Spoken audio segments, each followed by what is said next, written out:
السلام عليكم ورحمة الله وبركاته. الحمد لله القائل: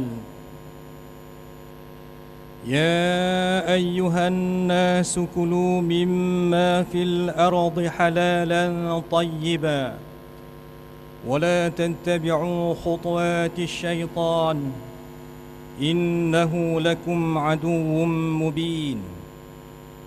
أشهد أن لا إله إلا الله وحده لا شريك له وأشهد أن محمدًا عبده ورسوله. اللهم صل وسلم على سيدنا محمد وعلى آله وأصحابه أجمعين. أما بعد، فيا عباد الله اتقوا الله، أوصيكم وإياي بتقوى الله فقد فاز المتقون.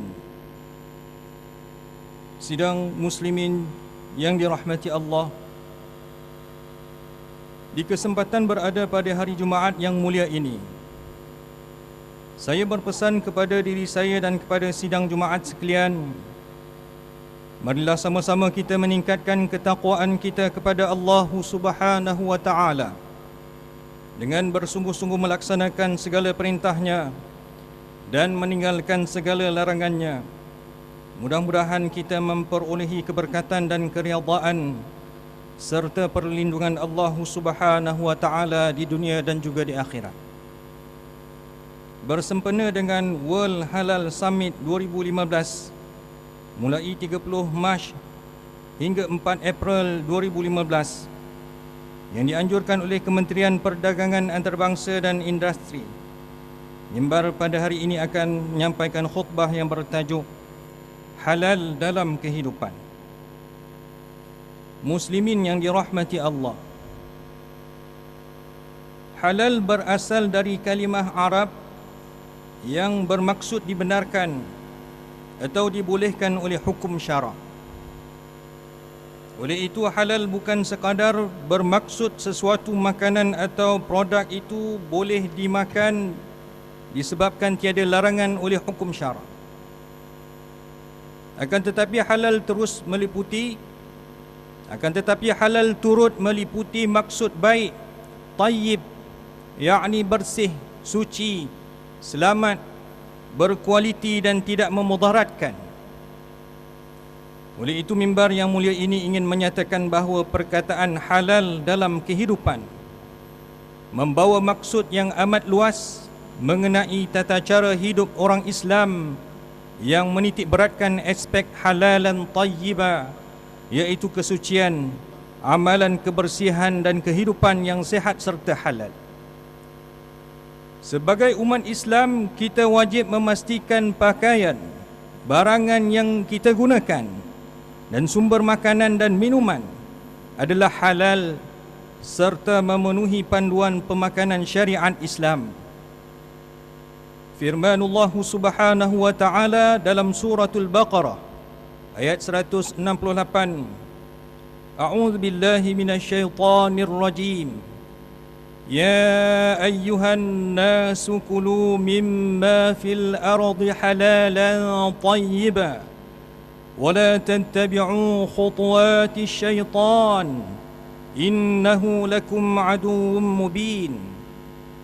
Maksudnya, wahai sekalian manusia, makanlah dari apa yang ada di bumi yang halal lagi baik, dan janganlah kamu ikut jejak langkah syaitan, kerana sesungguhnya syaitan itu adalah musuh yang terang nyata bagi kamu.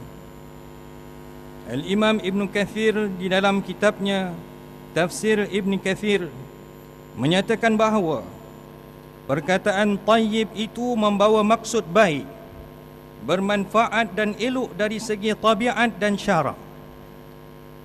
Tayyib merangkumi dua perkara, iaitu soal fizikal dan kerohanian. Ia mestilah selari dengan syariat, tidak bercanggah dan disertai dengan keikhlasan kepada Allah Subhanahu wa Ta'ala. Oleh itu, mimbar yang mulia ini ingin menyatakan bahawa makanan yang halal di sisi syarak adalah makanan yang bersih zatnya, suci kaedah perolehannya, serta bebas dari sebarang kemudaratan. Sebaliknya, sesuatu makanan yang haram, sekalipun lazat rasanya, harum baunya, tetap keji di sisi Allah Subhanahu wa taala.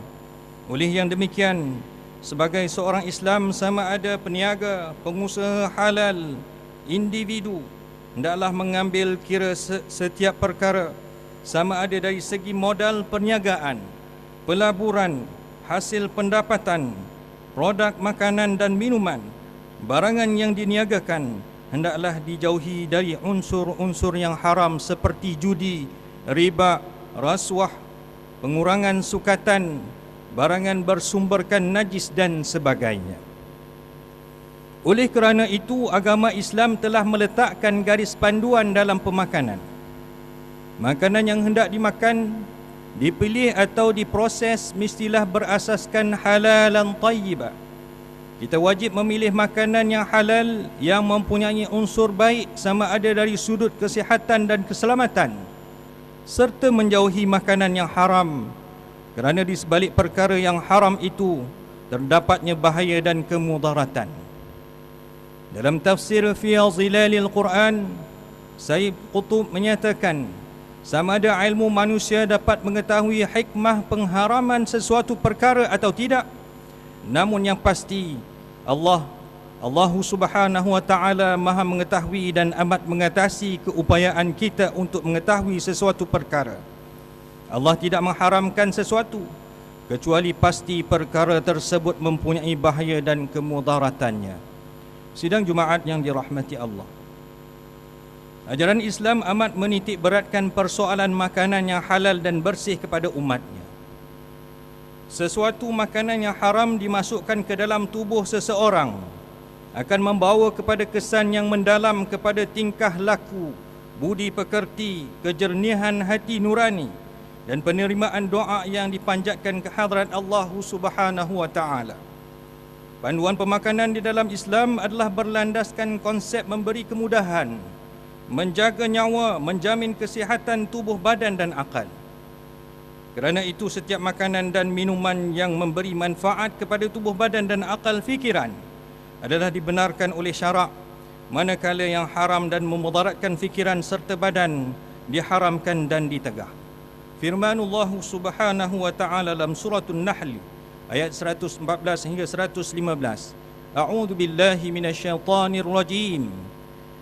فَكُلُوا مِمَّا رَزَقَكُمُ اللَّهُ حَلَالًا طَيِّبًا وَاشْكُرُوا نِعْمَةَ اللَّهِ إِن كُنتُمْ إِيَّاهُ تَعْبُدُونَ إِنَّمَا حَرَّمَ عَلَيْكُمُ الْمَيْتَةَ وَالدَّمَ وَلَحْمَ الْخِنزِيرِ وَمَا أُهِلَّ لِغَيْرِ اللَّهِ بِهِ فَمَنِ اضْطُرَّ غَيْرَ بَاغٍ وَلَا عَادٍ فَإِنَّ اللَّهَ غَفُورٌ رَحِيمٌ. Maksudnya, oleh itu makanlah dari apa yang dikurniakan Allah kepadamu, dari yang halal lagi baik, dan bersyukurlah akan nikmat Allah jika benar kamu menyembahnya. Sesungguhnya Allah hanya mengharamkan kepada kamu memakan bangkai dan darah dan daging babi dan binatang yang disembelih tidak kerana Allah. Maka sesiapa terpaksa memakannya sedang ia tidak mengingininya dan tidak melampaui batas, sesungguhnya Allah Maha Pengampun lagi Maha Mengasihani. Namun berdasarkan pemerhatian mimbar, sebahagian besar umat Islam hanya memahami makanan halal adalah makanan yang bersumber daripada binatang halal yang disembelih dan tidak mengandungi lemak babi. Ini adalah satu pemahaman yang silap, kerana pada hari ini kita lihat orang Islam kelihatan menjual makanan yang halal, tetapi premis atau kedai kotor, pinggan mangkuk tempat memproses makanan, stor dan sebagainya tidak bersih dan menjijikkan. Kadang-kadang penjual dan pekerja juga tidak menjaga kebersihan diri mereka.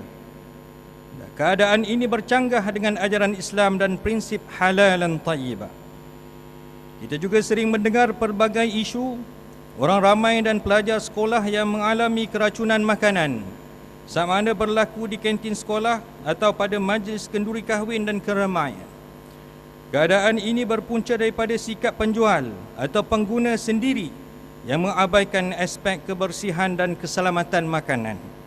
Berdasarkan pada pengamatan, mereka ini menggunakan bahan mentah yang tercemar, menyediakan makanan dengan cara yang tidak betul dan terdedah terlalu lama serta disimpan di tempat yang salah.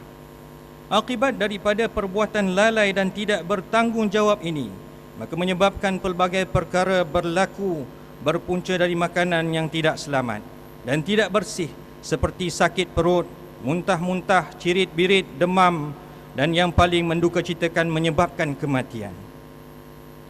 Justeru semua makanan dan barangan tidak boleh diperihalkan sebagai halal atau diperihalkan dengan ungkapan lain untuk menunjukkan makanan atau banganan itu boleh dimakan atau digunakan oleh orang Islam, kecuali diperakukan sebagai halal oleh pihak yang berautoriti seperti JAKIM dan Jabatan Agama Islam Negeri.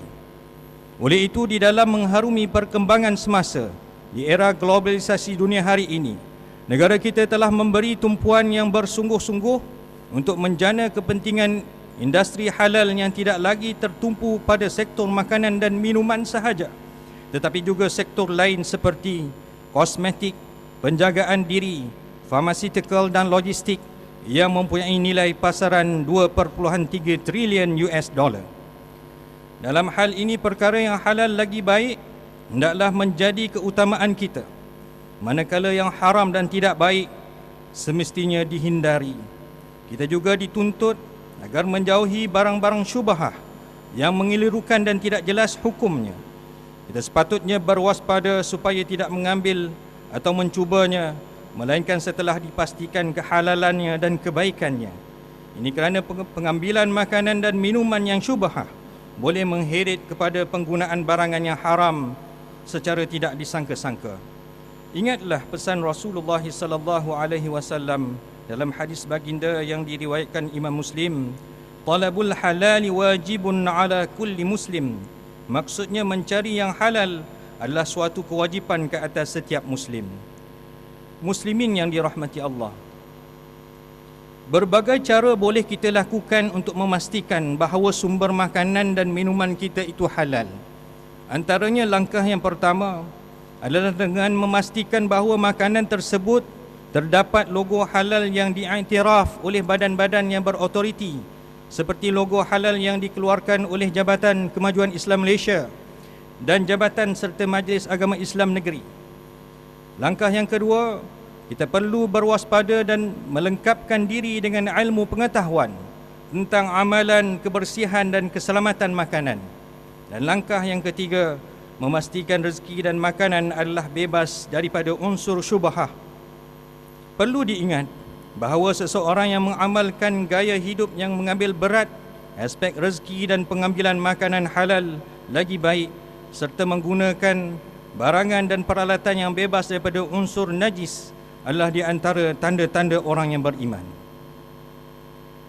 Sidang Jumaat sekalian, di kesempatan ini, mimbar juga ingin memaklumkan bahawa pada hari esok, Sabtu 4 April 2015, bersamaan 14 Jamadil Akhir 1436 Hijrah, bahawa peristiwa gerhana bulan akan berlaku. Justeru mimbar menyeru kepada umat Islam sekalian untuk sama-sama kita mengambil iktibar daripada peristiwa ini, kerana ianya membuktikan kekuasaan Allah Subhanahu wa taala ke atas segalanya. Mimbar juga mengajak semua umat Islam untuk mengadakan salat sunat gerhana yang akan diadakan di masjid-masjid selepas salat maghrib, dan mengakhiri khutbah pada minggu ini marilah kita merenung firman Allah Subhanahu wa taala dalam suratul Isra ayat 70. A'udzu billahi minasyaitonir rajim. Walaqad karramna bani Adam wa hamalnahum fil barri wal bahri wa razaqnahum minat thayyibati wa faddalnahum ala kathirin mimman khalaqna tafdila. Maksudnya, dan sesungguhnya kami telah memuliakan anak-anak Adam, dan kami telah beri mereka menggunakan kenderaan di darat dan di laut, dan kami berikan rezeki kepada mereka dari yang baik-baik, serta kami lebihkan mereka atas kebanyakan makhluk yang telah kami ciptakan. Barakallahu li wa lakum bil Qur'anil azim ونفعني وإياكم بما فيه من الآيات والذكر الحكيم، وتقبل مني ومنكم تلاوته إنه هو السميع العليم. أقول قولي هذا وأستغفر الله العظيم لي ولكم ولسائر المسلمين والمسلمات والمؤمنين والمؤمنات الأحياء منهم والأموات، فاستغفروه إنه هو الغفور الرحيم.